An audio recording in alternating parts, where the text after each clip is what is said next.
Welcome to Say More in Raymore, the City of Raymore's official podcast. I'm your host, Melissa Harmer, the Communications Director at the City of Raymore. In this series, we're giving you an insider's look at the things happening in your city government, whether it's new developments shaping the community, upcoming events, or the latest news that impacts everyday life in Raymore. We'll also introduce you to the people who work behind the scenes, our dedicated city staff who make it all happen. So stay tuned because we're here to help you get to know the people, the projects, and the programs that make Raymore a great place to live, work, and visit one episode at a time. Our guest for this episode is Tim Baldwin, the Emergency Management Director for the city. We'll get to know Tim and learn more about what being an Emergency Management Director entails. He'll share information on how you can prepare yourself and your family for severe weather and other emergency incidents, and how you can get involved in our community emergency response team. First, a few announcements on March events you may want to check out. With our new expansion of the Raymore Activity Center at Recreation Park, lovingly called The Rack, we have Zumba, gentle yoga, open play volleyball, a youth speed and agility program, all available now at The Rack. We also have open gym hours from 6 a.m. to 9 p.m. Monday through Friday. Admission is always free from 6 to 8 a.m., and admission is $3 from 8 a.m. to 9 p.m. Raymore Parks and Recreation has a 10-day pass available for $20, so you can pick up one of those at the Rack or Centerview and save a few bucks off of regular admission. We also have the Spring Craft Show from 10 a.m. to 2 p.m. on Saturday, March 8th at the Rack. It'll be a great opportunity to get out and support local crafters and artisans and bring home some unique finds and shop from a wide variety of handmade items. Learn more about the Spring Craft Show, the Rack, and our recreation opportunities at raymore.com/parks. The Citizens Police Academy is also starting up in March. This 8-week course meets on Wednesday nights starting March 12th. The Academy gives a very in-depth look at how the Raymore Police Department works. School Youth and Community Outreach Officer Stephanie Hornbeck heads up that program. If you've never met Officer Hornbeck, you should. She's great, and I've never met anyone more sure of their calling in life than Officer Hornbeck. This program is free, but you do have to meet some requirements and turn in an application. So learn more about that at raymore.com/CPA. Let's get to today's guest. Welcome Tim Baldwin, Emergency Management Director for the City of Raymore. Thank you. Glad to be here. Glad to have you here.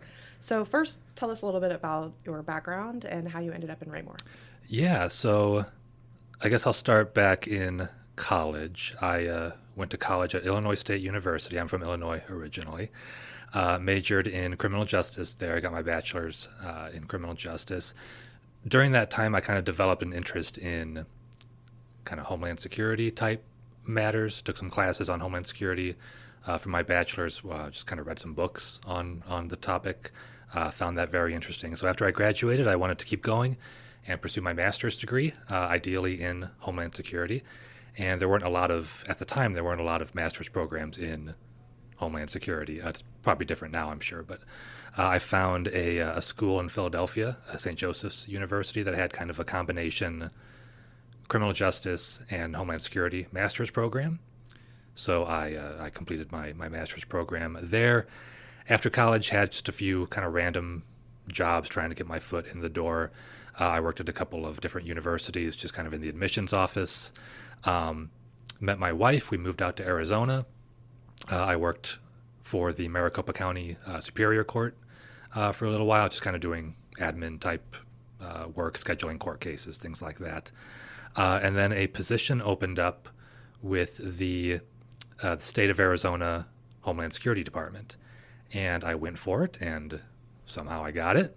And in that role, it was really primarily a grant management role. Our office managed several different grant programs that first responders around the state could apply for, police departments, fire departments, emergency management departments, that kind of thing. And so we would help them apply, review their applications. We'd kind of decide which projects, which applications get funded, which ones don't. For the ones that did get funded, we'd help them kind of walk through the paperwork and all the reimbursement processes and everything that kind of goes along with being awarded a grant. So that was kind of the main thing I did in that job. Also got to take a lot of different trips around the state to, Flagstaff and Tucson and all the big cities in Arizona. Just kind of meet with some of the departments there and kind of build some really great relationships with the first responders around the state. While we were living out there, we had our first boy, and we decided that we kind of wanted to move kind of back to our closer to our roots, kind of in the Midwest. Maybe not necessarily all the way back to Illinois, but kind of close enough to be kind of within a day's drive or so. So we made the tough decision to leave Arizona after 4 or 5 years or so, and I started looking for jobs, homeland security, emergency management type jobs in the Midwest. This job opened up kind of right at the time I was looking, and I went for it, and here I am. And you've been here about 2.5 years. 2.5 years, almost 3 years. Okay, Yeah. great. And so what is emergency management? What types of things do you do for the city? And walk us through a day of in the life of your job. Yeah. So essentially what emergency management is 30,000 foot view, kind of making sure that the city government, as well as our citizens, are ready for a large scale emergency.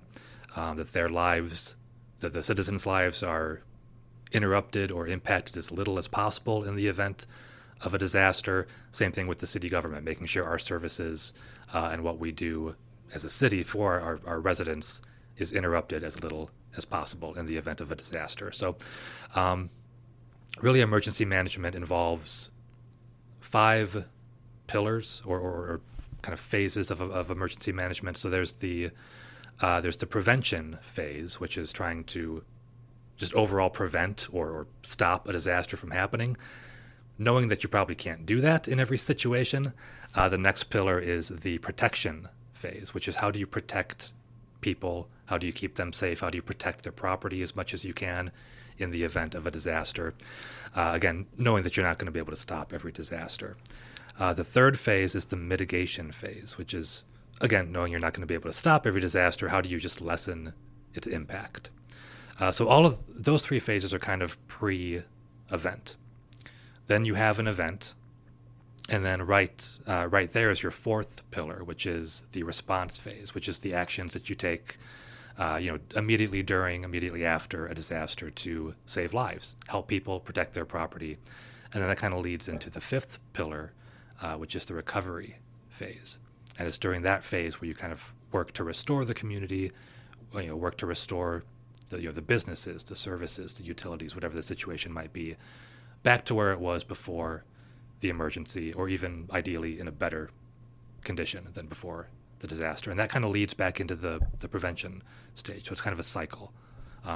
So kind of on a day-to-day basis, what I do, I'm in charge of, for example, managing our LEOP, which is our local emergency operations plan. That's a big document that my office maintains. Really kind of outlines what our city would do in the event of a variety of disasters, whether that's a severe weather event, a terrorist attack, a disease outbreak, a cybersecurity attack, kind of what our folks would do, who's responsible for what in terms of our staff members, how are decisions made, how is information shared, what kind of resources do we need to call in, that kind of thing. So it's my job to kind of maintain that document, update it when needed, share it with our city staff when appropriate. I do manage our grant program as well. I receive an emergency management grant from the state every year, so I do the paperwork and everything that goes along with being a grant recipient. I maintain our big 40-foot command vehicle, make sure everything inside that is working well. That's something that we'll deploy in an emergency if needed. I work to maintain our outdoor warning sirens, make sure they're operating and sounding the way that they should. I attend a lot of meetings, trainings, exercises, conferences around the state and around the country sometimes.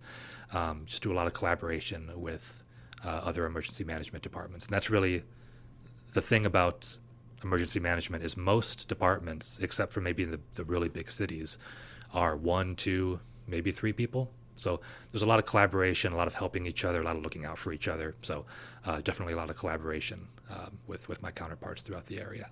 And you talked about conferences. You were in Denver just a few months ago for a national conference. Tell me about that, because I know you made a presentation. Yeah. So every year there's the International Emergency Management Conference.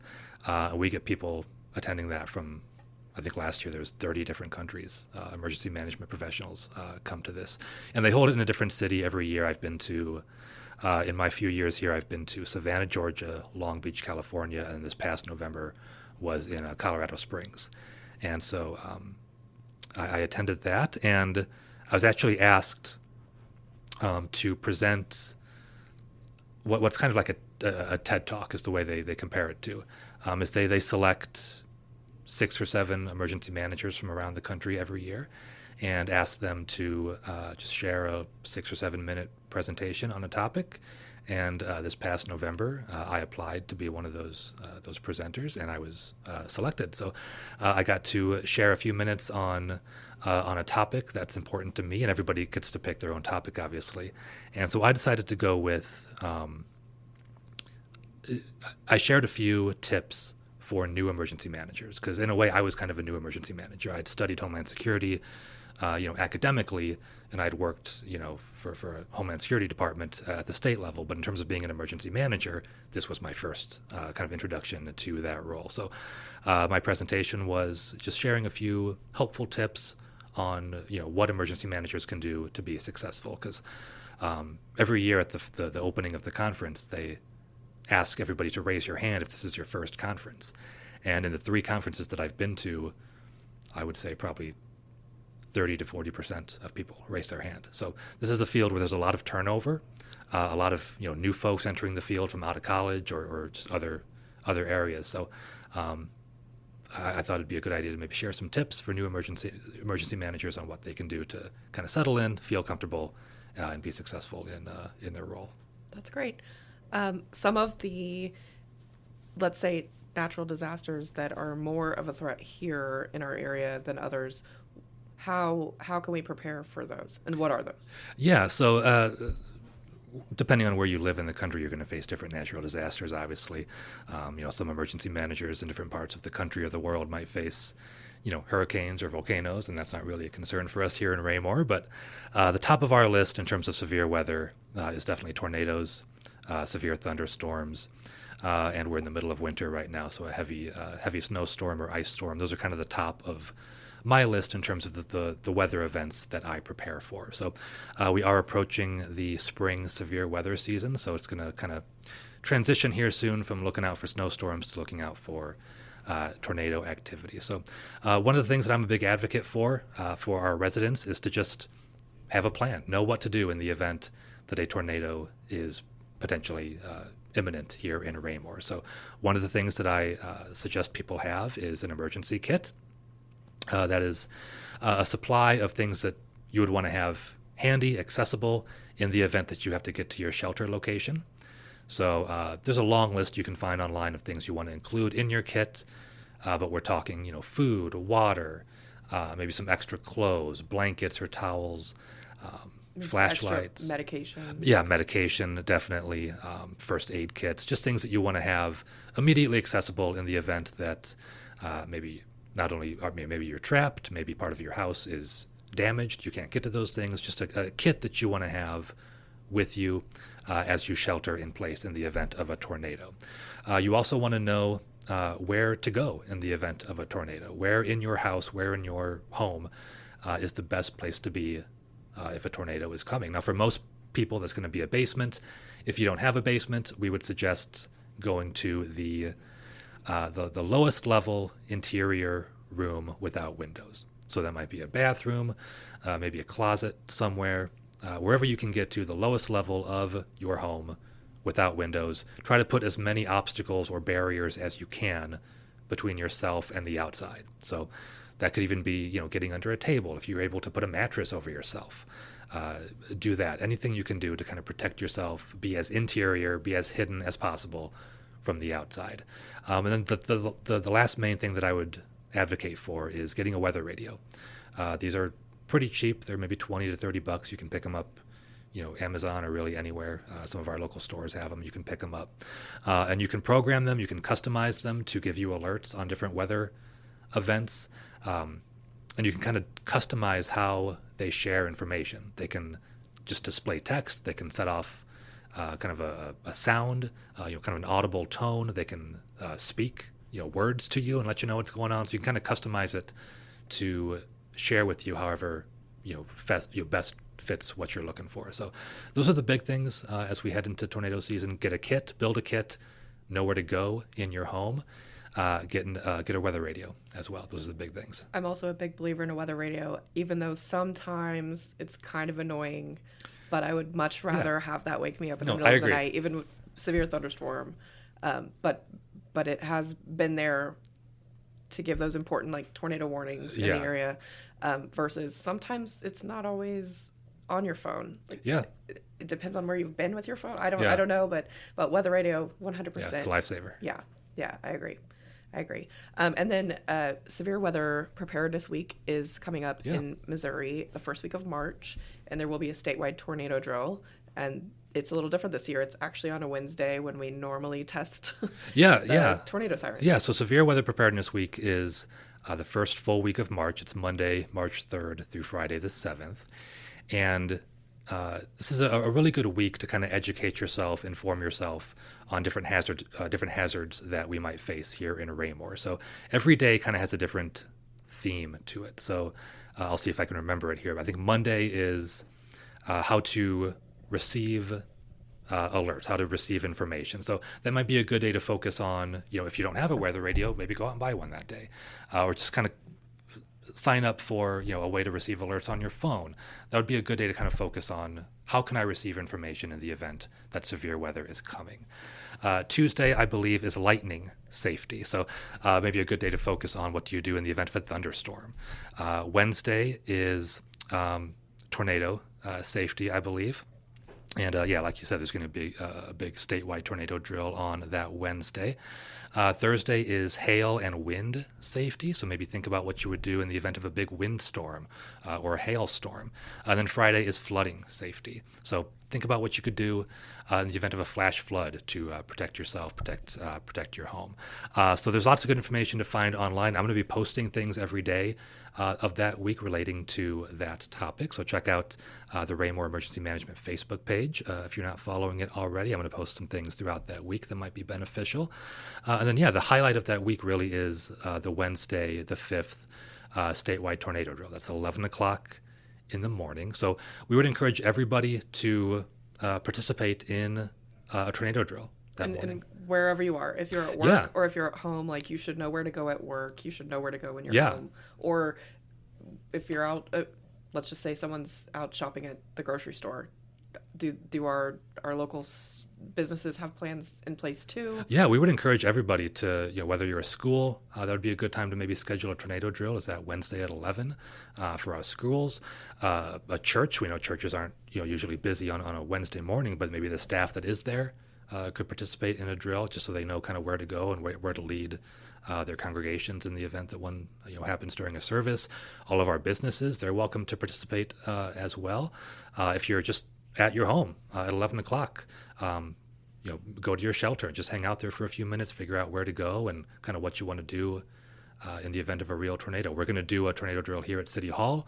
We're going to sound the sirens, so it's going to be kind of like the real thing that Wednesday morning. So it's a good chance to practice wherever you are. That's right, and we have done that drill before when people have been at the police station, when people have been in City Hall, and we take them downstairs with us. So everyone participates who's here. Got to practice like it's the real thing. Right.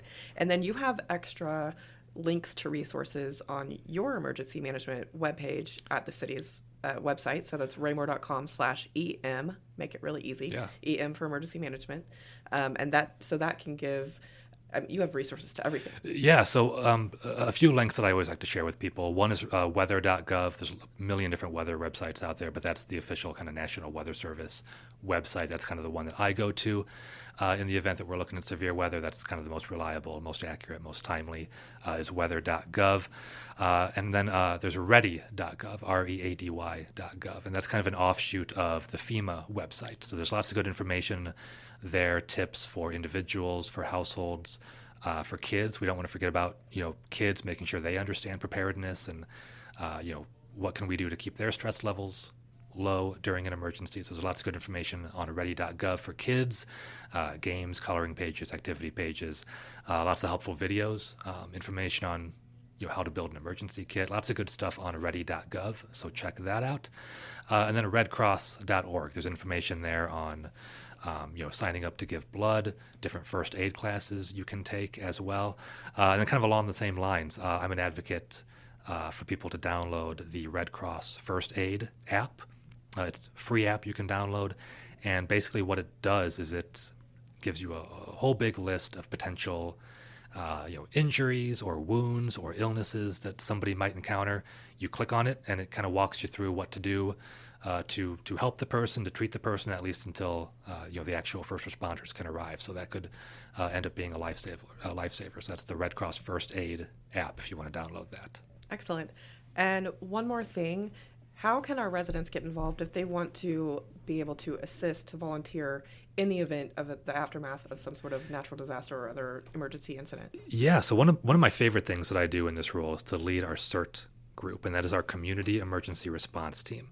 And that is a group of volunteers who have shown interest in helping out after a disaster. So we hold meetings every other month over at Centerview behind City Hall.